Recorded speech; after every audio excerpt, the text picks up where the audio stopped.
Salam əziz müəllimlər və şagirdlər. Bugün sizinlə e, Adil müəllimin kitabından bəzi suallara baxacaq. Hansı ki, hədəf kitabıdır bu. E, Bir çoxlarınıza çətin, qarmaşıq gələn sualları izah etməyə çalışacağıq. Deməli, başlayaq. Mən hər hansı bir sual seçimi etməmişəm.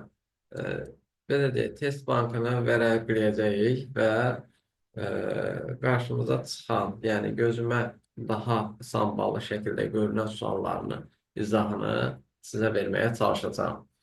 89-cu suala baxdığımız zaman deyir ki, ziqotun parçalanması zamanı əmələ gələn 4 blastomerdən 3-ü məhv olmuşdur. Biz bilirik ki, blastomer əmələ gəlməsində ziqot ilk olaraq uzununa, daha sonra yenə uzununa bölünür əmələ gələn blastomer. Daha sonra eninə, uzununa, eninə, uzununa, eninə, uzununa, eninə, uzununa və bu şəkildə nə edir? Davam edir. Sualda verilən 4 blastomerdən 3-ü məhv olub. 4 blastomer nə zaman əmələ gəlir? Artıq ikinci uzununa bölünmə zamanı əmələ gəlir. Çünki ziqot birinci bölünmədə 2 hüceyrə 2 blastomer əmələ gətirdi. 2 blastomer təzədən uzununa bölündü, 4 blastomer əmələ gətirdi. Demək ki, demək ki, e, buradakı 4 hüceyrədən 3-ü məhv olubsa, bir dənə hüceyrə öz bölünməsini yenə davam etdirəcək. Yəni, bu bir hüceyrə artıq hansı bölünmədən etibarən başlayacaq? Eninə bölünmədən etibarən bölünməyə başlayacaq. Bir hüceyrə bölündü, 2 hüceyrəyə əmələ gətirdi. 2 hüceyrə bölündü, 4 hüceyrə əmələ gətirdi. 4 hüceyrə bölündü, 8-in əmələ gətirdi. 8 bölündü, 16-sını, nəhayət 32-sini, 64-ünü və uzunluğuna bölünərək 128-ini əmələ gətirdi.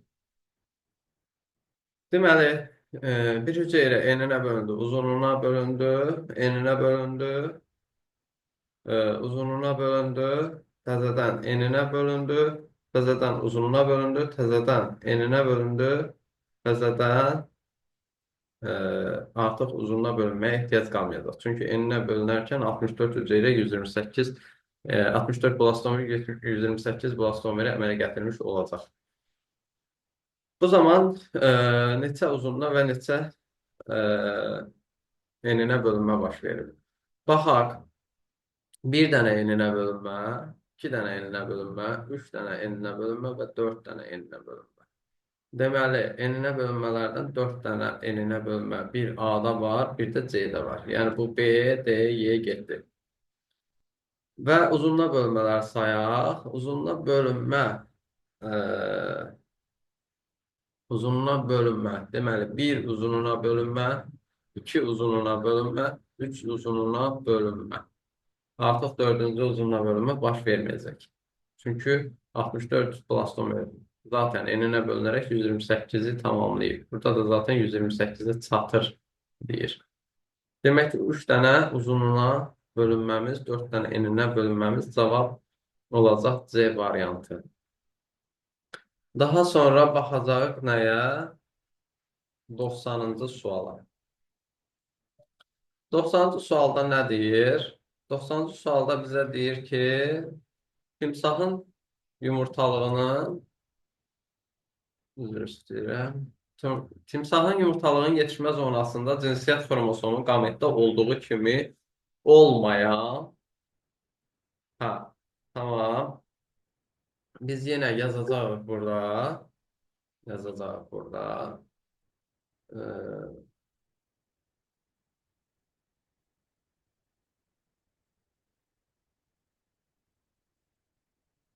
Deməli, biz burada nə yazacağıq?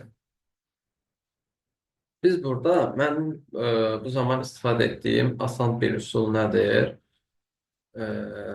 Bu şəkildə çəkirəm.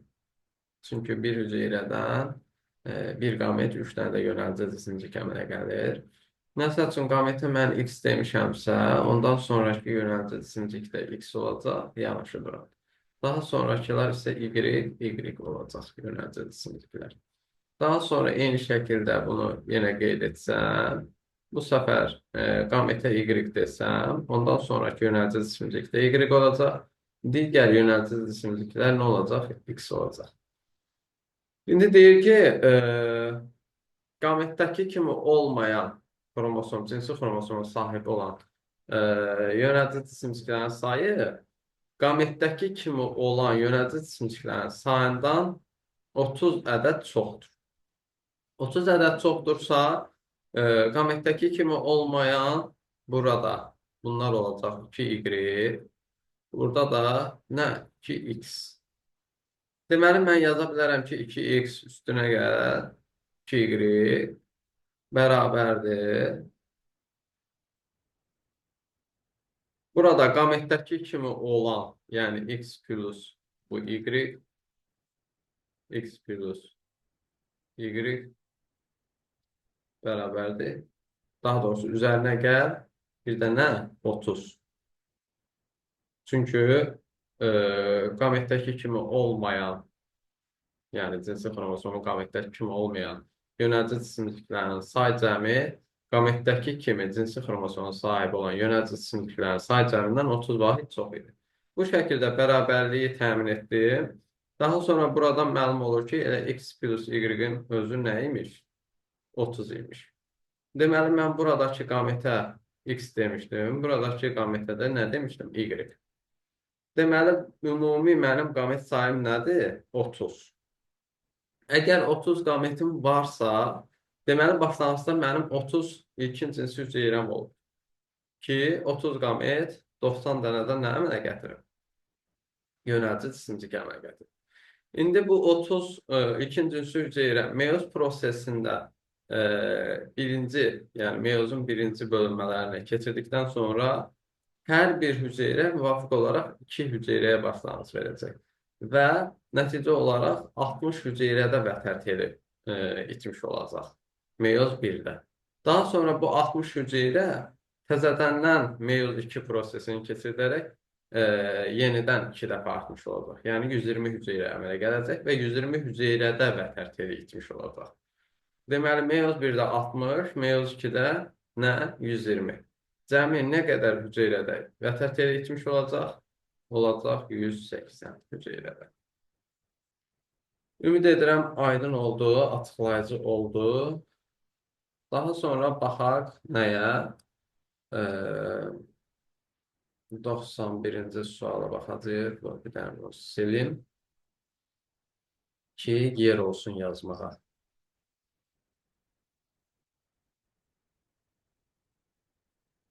Deməli, 91-ci sual.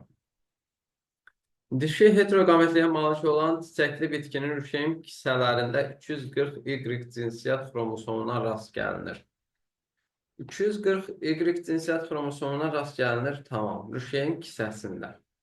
Rüşeym kisəsində biz bilirik ki, neçə dənə hüceyrə olur? 8 dənə hüceyrə olur.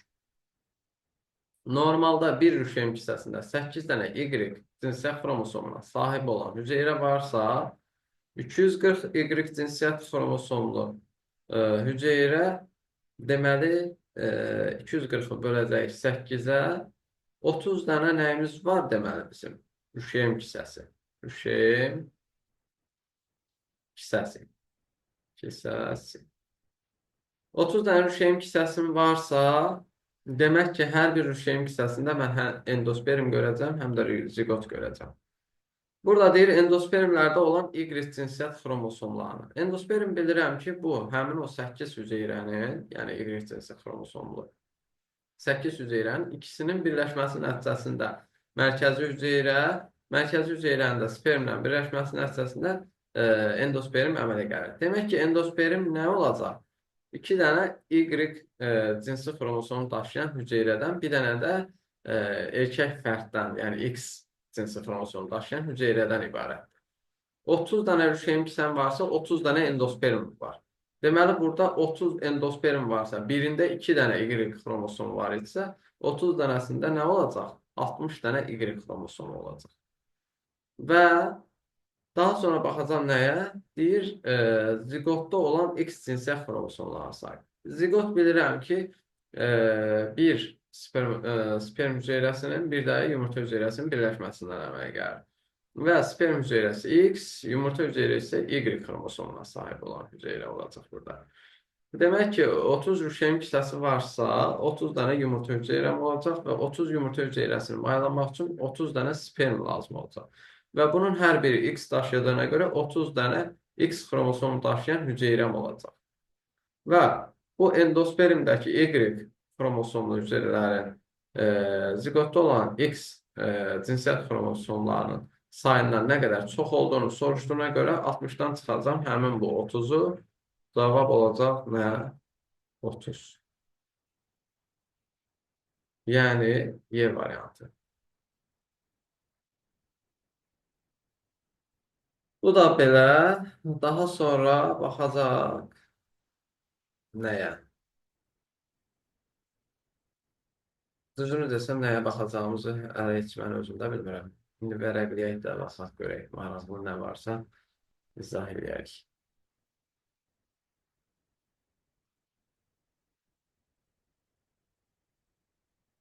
Məsəl üçün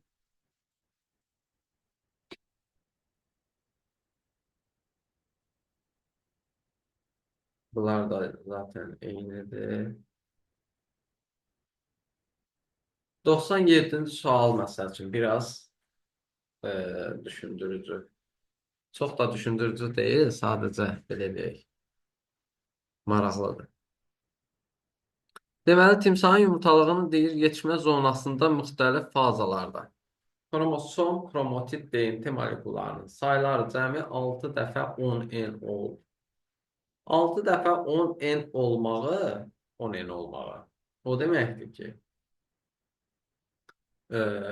biz 10N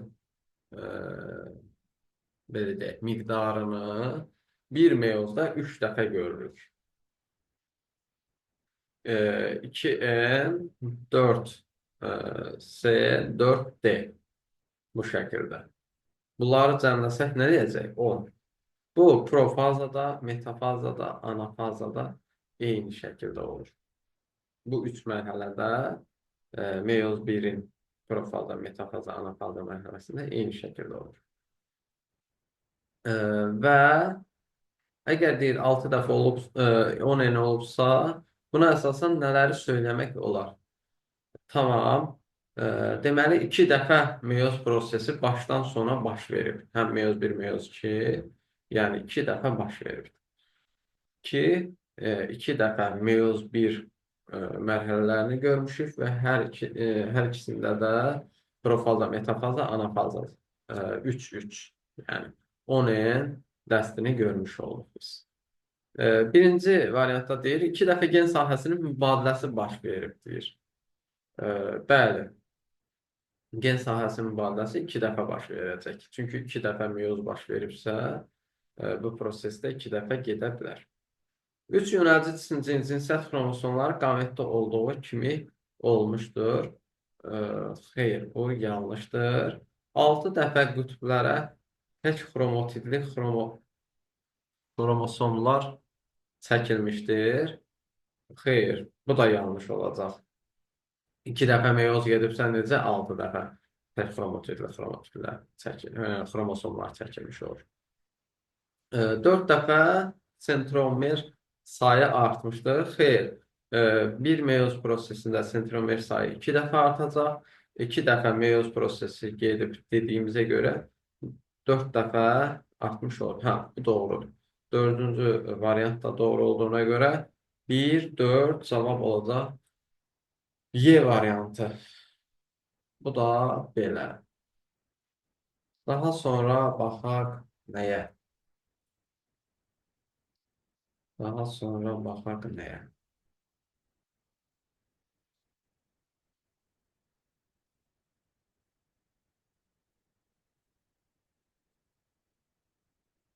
Bir də burada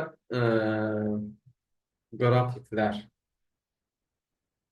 Məsəl üçün, 108. Baxın, burada hətta izah da etmişəm. Qalıbdır burada, nəsə yazmışam. Deməli, noxud bitkisində 108. Əgər izah etmişəmsə, düşünürəm ki, yəqin ki, maraqlı sualdır. Deyək, mən bunu izah etmişəm. Noxud bitkisində tozcuq dənəsi əmələ gələn zaman 10 mitoz bölünmə olmuşdur. Rüşeyin kisəsi əmələ gələn zaman 42 hüceyrə mitoz bölünməyə məruz qalmışdır. Maksimal sayda mayalanmanın getməsi üçün neçə sperm çatmamışdır? Baxın, 10 mitoz bölünmə baş veribsə, 10 dənə də sperm əmələ gələcək. Və rüşeyin kisəsi əmələ gələn zaman biz 7 hüceyrədə bölünmə müşahidə edəcəyik. Yəni, bir hüceyrə bölünəcək 2-yə, baxın, hətta burada yazaq.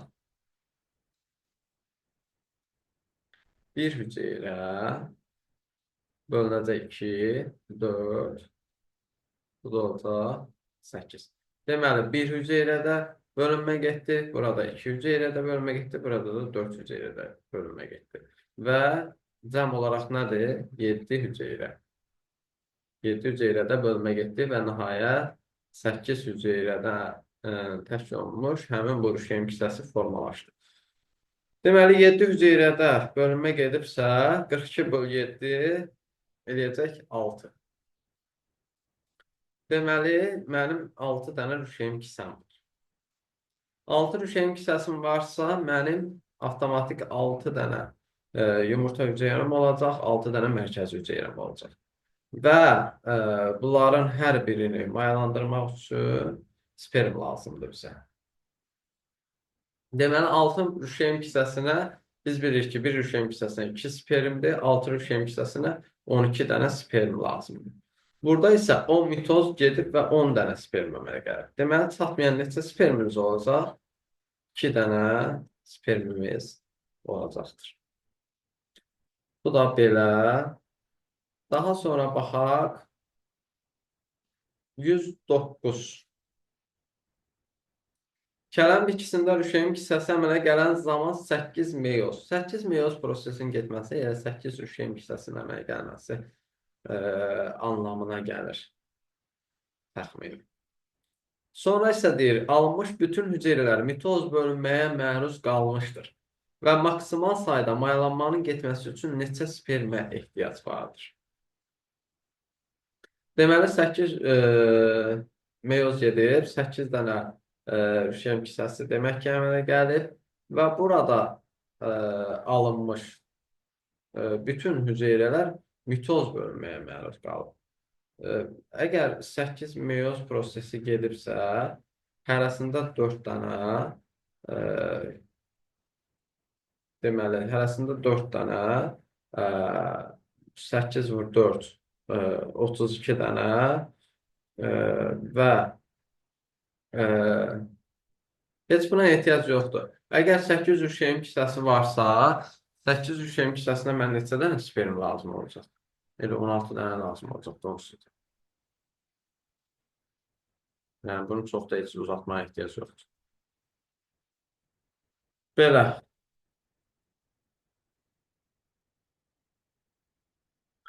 Daha sonra baxaq nəyə? Baxın, bu qrafiklər bir çoxlarınızın başa düşmədiyi, əziyyət çəkdiyi qrafiklərdir. 112-ci suala baxdığımızda aşağıda meyoz bölünmə zamanı hüceyrədə fazalar üzrə xromatid sayının dəyişməsinin müəyyən bir hissəsi ardıcıl olaraq verilib. Ardıcıl olaraq verilib, deyir. Qrafika əsasən hansı fazada nə olub? Spiralsızlaşmadan sonra spirallaşma gedir. Yəni, telofazadan sonra profaza baş verir, deyir. İndi mən baxıram ki, xromatid sayı. Xromatid sayı 0T1-də verib nə? 4x olaraq. Və T1, T2 anında mən baxıram ki, xromatid sayında nə olub? Azalma baş verib. Demək ki, bu nə olacaq? Bu olacaq artıq telefaza. Və əgər T1, T2 telefazadırsa, avtomatik 0 T1 anafazadır və həqiqətən də baxıram ki, anafazada xromosom sayı artsa da xromatid sayı dəyişmədən qalır. Və telefazadan sonra T2, T1, T2, T3 olacaq nə? Avtomatik profaza, T3, T4 metafaza, T4, T5 olacaq anafaza, yenidən T5, T6 yenə də xromatid sayı azalmış olur, yəni bölünür ayrı-ayrı hüceyrələrə paylanılır